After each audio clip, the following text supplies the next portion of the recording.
Hitler's favorite word, Hydra. This core team called Hydra, who can assassinate anyone. So I have taken inspiration from Hitler. I have named as a Hydra.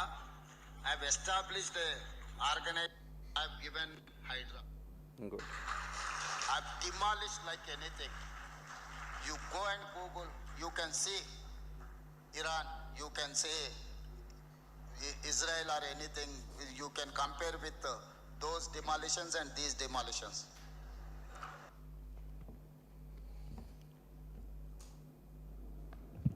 Revanth Reddy గారు మాట్లాడుతూ Nazi నాయకుడు Adolf Hitler నాకు స్ఫూర్తి, వారి దగ్గరున్న హంతక బృందం assassin team స్ఫూర్తితో హైడ్రాను ఏర్పాటు చేసినను. గూగుల్ చేయండి నేను ఏమేమి గూగుల్ చేసినానో. ఇరాన్ ఇజ్రాయెల్కి పోలుస్తూ ఇక్కడ తెలంగాణ రాష్ట్రంలో జరిగిన పేదల ఇల్లు కూల్చివేతలు, అది ఖమ్మం కానివ్వండి, హైదరాబాద్ నగరంలో కానివ్వండి, మూసీ దగ్గర కానివ్వండి, ఎలాంటి నోటీసులు ఇవ్వకుండా ఇవాళ గౌరవ హైకోర్టే ఎన్నోసార్లు హైడ్రాను తప్పుపడుతుంటే రేవంత్ రెడ్డి గారు ఇక్కడ ఉన్న తెలంగాణ ప్రజల మీద, పేద ప్రజల మీద ఇల్లు కూల్చివేతలు చేస్తూ దాన్ని చాలా గొప్పగా హిట్లర్ తనకు స్ఫూర్తి అని మాట్లాడడం. ఎవరైతే లక్షల మంది ఊచకోతకు కారణమైన హిట్లర్ ఇవాళ జర్మనీ దేశంలోనే హిట్లర్ చేసిన క్రైమ్స్కి ఇప్పటికీ జర్మనీ ప్రజలు వాళ్ళు క్షమాపణ చెప్తూనే ఉన్నారు. అసలు చరిత్రలో తన మూలాలే లేని పరిస్థితి. అసోంటి నాయకుడు, అసోంటి నాజీ నాయకుడు ఒక కాంగ్రెస్ ముఖ్యమంత్రికి స్ఫూర్తి అంట. తెలంగాణ రాష్ట్రం సాధించుకున్నది ఆర్టికల్ 3 పార్లమెంటు రాజ్యాంగబద్ధంగా తెలంగాణ రాష్ట్రాన్ని ఏర్పాటు చేసుకున్నది. చాలా గర్వంగా యూనివర్సిటీల పేర్లు ఆచార్య కొండా లక్ష్మణ్ బాపూజీ గారి పేరు, కాళోజీ నారాయణ గారి పేరు, ప్రొఫెసర్ జయశంకర్ గారి పేర్లు, విగ్రహాలతోని ఇవాళ బాబాసాహెబ్ అంబేద్కర్ గారి 125 అడుగుల విగ్రహాలు, సచివాలయానికి బాబాసాహెబ్ అంబేద్కర్ గారి పేరు ఇవాళ పెట్టుకున్న దేనికి? తెలంగాణను ఇలాంటి సిద్ధాంతకర్తలు, ఇలాంటి స్ఫూర్తి ప్రదాతలతోని తెలంగాణ ఈ ఆలోచన విధానంతో ముందుకు పోతుంది అని అనుకుంటే రేవంత్ రెడ్డి గారు మాత్రం స్ఫూర్తిగా ప్రభుత్వ సంస్థల్లో ఇవాళ మేము హిట్లర్ తరహాలో హిట్లర్ హంతక బృందాలను మేము తీసుకొని వస్తున్నామని చెప్తారు. ఇవాళ దాన్ని ప్రశ్నించినందుకు, దాన్ని ట్వీట్ చేసినందుకు ఇగోండి ఆదివారం నాడు కూడా పోలీసులు దేనికి పనిచేస్తున్నారు అబ్బా అంటే కేసులు వేయడానికి పనిచేస్తున్నారు. ఇవాళ దీంట్లో ఏమని అంటారు? The video uses provocative language అంట. ఆ వీడియోలో మాట్లాడిన లాంగ్వేజ్ ఎవరిది? రేవంత్ రెడ్డి గారిది కాదా?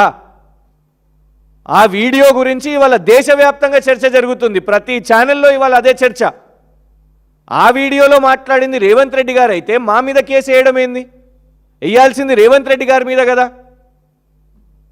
ఇంకా దారుణం ఏంటంటే దాని మీద సెక్షన్లు ఇంటెన్షనల్ ఇన్సల్ట్ అంట. ఇంటెన్షనల్ ఇన్సల్ట్ అని ఇన్సల్ట్ ఇవాళ తెలంగాణ ప్రజలను చేస్తున్నారు రేవంత్ రెడ్డి గారు.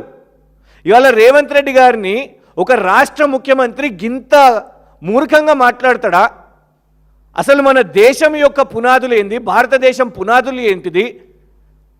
మహాత్మా గాంధీ, బాబాసాహెబ్ అంబేద్కర్, పండిత్ జవహర్లాల్ నెహ్రూ గారు, లాల్ బహదూర్ శాస్త్రి గారు, సర్దార్ వల్లభాయ్ పటేల్ గారు, ఇలాంటి ఎంతోమంది నేతల త్యాగాలతోని ఈ దేశం, భారతదేశం నిర్మాణం అయితే రేవంత్ రెడ్డి గారు అడాల్ఫ్ హిట్లర్ అని చెప్పి దేశాన్ని, రాష్ట్రాన్ని అవమానిస్తున్నారు, తెలంగాణ రాష్ట్రాన్ని అవమానిస్తున్నారు. మా మీద కాదు ఇన్సల్ట్ వేయాల్సింది, రేవంత్ రెడ్డి గారి మీద ఇన్సల్ట్ సెక్షన్స్ వేయాలి.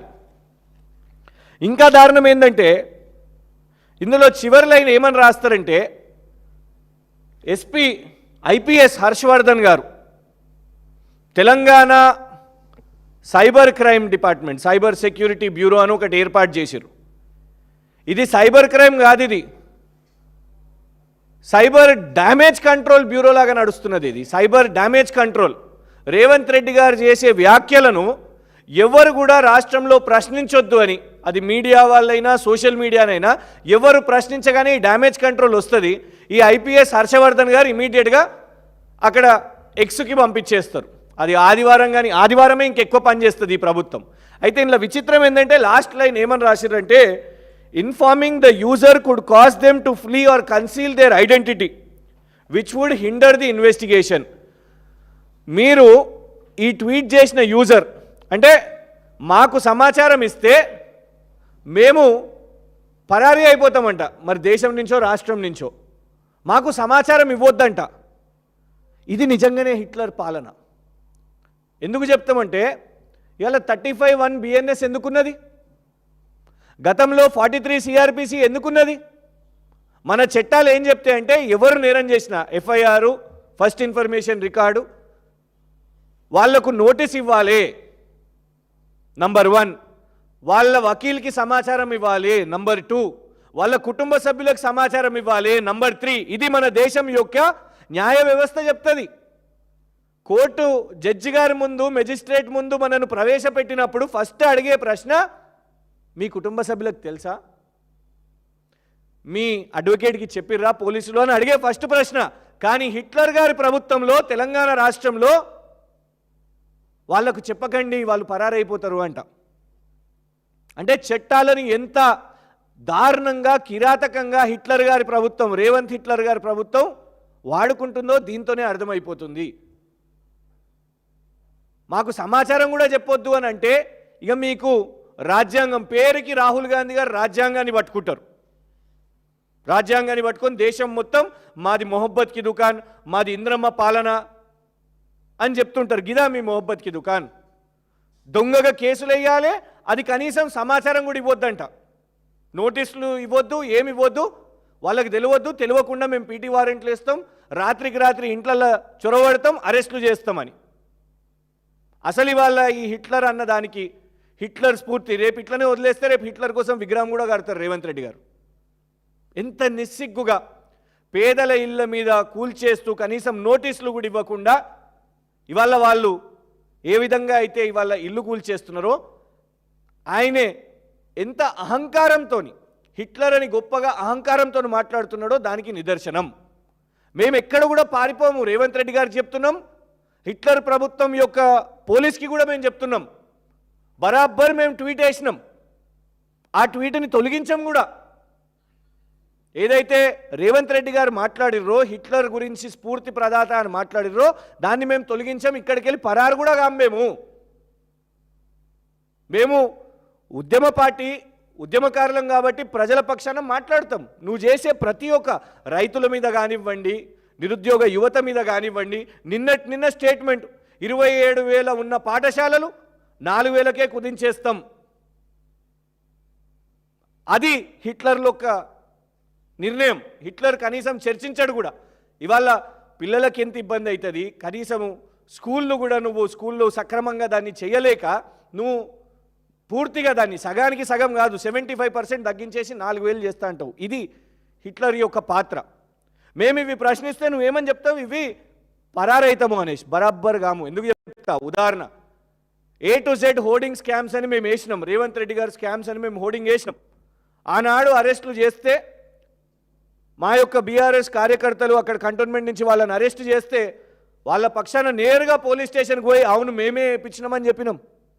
మేము అట్లా ధైర్యంగా చేస్తాం.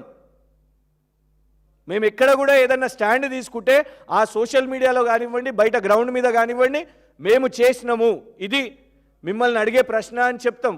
ఇలా నిజంగా కాంగ్రెసే కాదు, భారతీయ జనతా పార్టీ పరిస్థితి కూడా విచిత్రంగా ఉన్నది. అలాదైతే దారుణం. సొంత పార్టీలోనే ఎంపీ గారి మీద ఇంకొకళ్ళు, వాళ్ళ పార్టీకి చెందిన ఎంపీ వాళ్ళ అనుచరులు పోస్టర్లు వేస్తున్న పరిస్థితి. సొంత ఎంపీ మీదనే. ఇగోండి నిన్న ప్రెస్ నోట్లోనే వచ్చింది. అంటే దేనికి ప్రతీకార రాజకీయాలు వాళ్ళు చేసుకుంటున్నారో మాకు తెలియదు. కానీ ఒకటి ఏంటంటే ఇందులో ఉన్న ఫస్ట్ పేరు బీజేపీ యొక్క మా కంటోన్మెంట్ బోర్డు మెంబర్. మేము ఈటల రాజేందర్ గారిని కూడా కోరుతున్నాం. మేము ఈటల రాజేందర్ గారు మా కంటోన్మెంట్ ఏం పాపం చేసింది? 2015లో ఎన్నికలు అయితే ఇవాళ 2026 11 సంవత్సరాలు మాకు ఎన్నికలు కాకుండా మీ బీజేపీయే నామినేటెడ్ సభ్యులను వేసుకొని వాళ్ళు ఏంది పరిస్థితి అంటే అక్కడ ఉన్న ముగ్గురు మొన్నటి వరకు బోర్డు మెంబర్లుగా ఉన్న వాళ్ళు ముగ్గురు ఒకళ్ళ మీద ఒకళ్ళు ఇవాళ కొట్లాడుకుంటున్నారు. సాదా కేశవరెడ్డి గారు, భానుక మల్లికార్జున్ గారు మరియు ఈ రామకృష్ణ గారు ముగ్గురు పోలీస్ స్టేషన్లకు పోయి ఒకళ్ళ మీద ఒకళ్ళు ఫిర్యాదులు. అది అక్కడ పార్టీ యొక్క పరిస్థితి. బీజేపీ పోస్టర్ల వారు నడుస్తున్నది, ఎఫ్ఐఆర్లు వేసుకుంటున్నారు, పోలీస్ ఫిర్యాదులు చేసుకుంటున్నారు. ప్రజలేం పాపం చేశారు? కంటోన్మెంట్ ప్రజలు. దయచేసి ఎన్నికలు పెట్టండి, ఈ పంచాయతీ ఎందుకు మాకు? ఇవాళ ఒకటే మేము చెప్పేది ఏంటంటే ఇట్లాంటి వాటి మీద కాకుండా మేము ప్రశ్నించగానే కొన్ని క్షణాల్లోనే కేసులు వేస్తున్నారు కదా, దీంతో మేమేదో ఆగిపోతామని కాదు, హిట్లర్ ప్రభుత్వాన్ని, హిట్లర్ రేవంత్ గారి ప్రభుత్వాన్ని డెఫినెట్గా ప్రశ్నిస్తాం. ఇలా హైడ్రా విషయం మీదైనా, లేకపోతే మూసీ విషయం మీదైనా, లేకపోతే ఏ అంశమైనా కూడా మీరు ఎన్ని కేసులు వేసినా కూడా ప్రశ్నిస్తూనే ఉంటాం. కానీ ఒక్కటి పోలీసులు కూడా గమనించాలి, మీ పేరుతోని మీరు ఇక్కడ లెటర్ రాస్తున్నారు, ఉత్సాహంగా మీరు ఈ పేరుతో లెటర్ రాస్తున్నారు. ఇది అందరూ కూడా గుర్తుపెట్టుకుంటారు, తెలంగాణ సమాజం గుర్తుపెట్టుకుంటుంది. మీరు వేసే ఇన్ని కేసులు 35, 36 కేసులు, 36 కేసు ఇన్ని కేసులు వేస్తుంటే ఖచ్చితంగా తెలంగాణ సమాజం కూడా ఇది గుర్తుపెట్టుకుంటుంది. హర్షవర్ధన్ గారు, మీరు ఇందులో రాసిన లాంగ్వేజ్, ఇందులో స్పష్టంగా హిట్లర్ అని మాట్లాడింది రేవంత్ రెడ్డి గారు. మీరు ఎంతోమంది బీఆర్ఎస్ కార్యకర్తల మీద, తెలంగాణ వాదుల మీద, సోషల్ మీడియా యూజర్స్ మీద మీరు వేస్తున్న కేసులు డెఫినెట్గా ప్రభుత్వం పక్షాన మీరు ఏ విధంగా అయితే ఓవర్ ఎంతూజియాస్టిక్గా పనిచేస్తున్నారో ఇది మంచి పద్ధతి కాదు అని సవినయంగా ఈ తెలంగాణ క్రైమ్ సెక్యూరిటీ బ్యూరో వాళ్ళకి చెప్తున్నాం.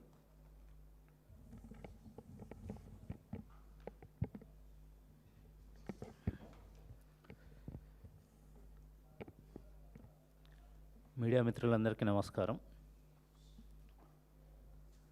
రేవంత్ ప్రభుత్వం వచ్చి 2.5 సంవత్సరాలైంది.